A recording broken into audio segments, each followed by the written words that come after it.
Mlemwa. Bonjour, Frida Mlemwa. All right. Good morning, Frida. We just put you there in the pronunciation lessons for a son name. How is it called, Frida? Mlemwa. Mlemwa. Okay. Good.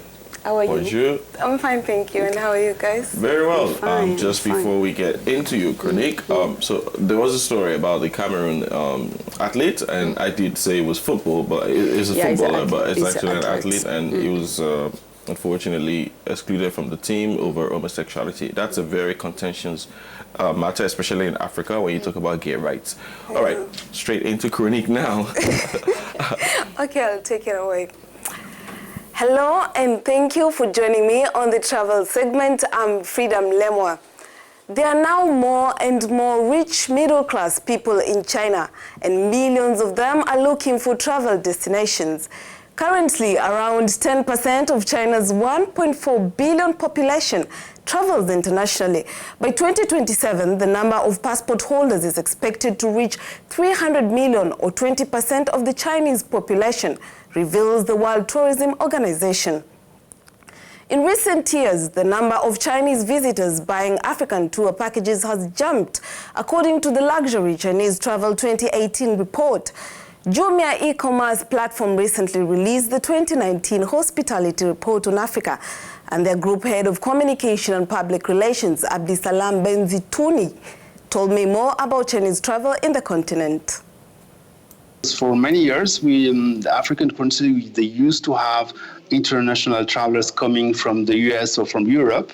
And now more and more, they are coming from Asia. And for instance, 15 to 20% of the Chinese who are traveling abroad, they are visiting Africa now. And this is very interesting because it's a new market, and the Chinese, they want to discover more and more Africa.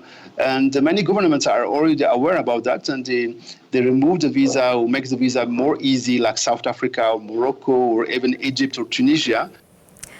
Egypt, Kenya, Morocco, Tunisia, South Africa, Mauritius, and Zimbabwe are the African countries with the largest number of Chinese tourists in 2017, according to Dragon Trail, a Chinese-based digital marketing agency.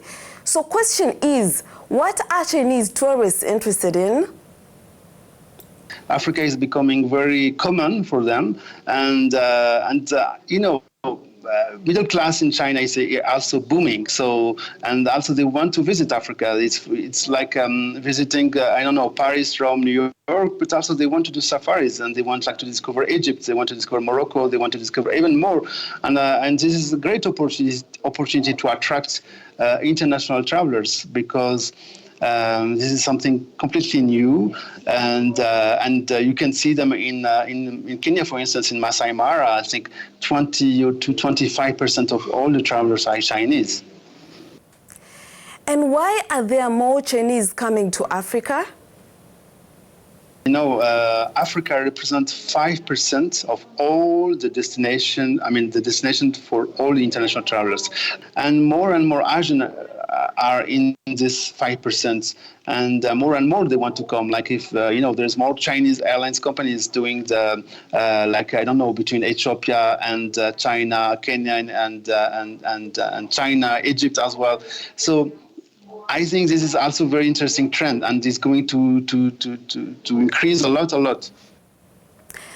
Now, how can Africa further tap into the Chinese billion-dollar outbound tourism? According to experts, Africa must ease visa and entry requirements, increase direct airline flights to China, further develop its tourism facilities, especially its natural heritage sites and parks, but most importantly, advertise, like South Africa's recent agreement to advertise on Chinese internet and popular WeChat app, among other things. These, they say, can help the continent tap into the vast Chinese tourism market worth billions of dollars in revenue. For all matters travel, hit me up on Twitter at @fmlemwa. Thank you for joining me this morning.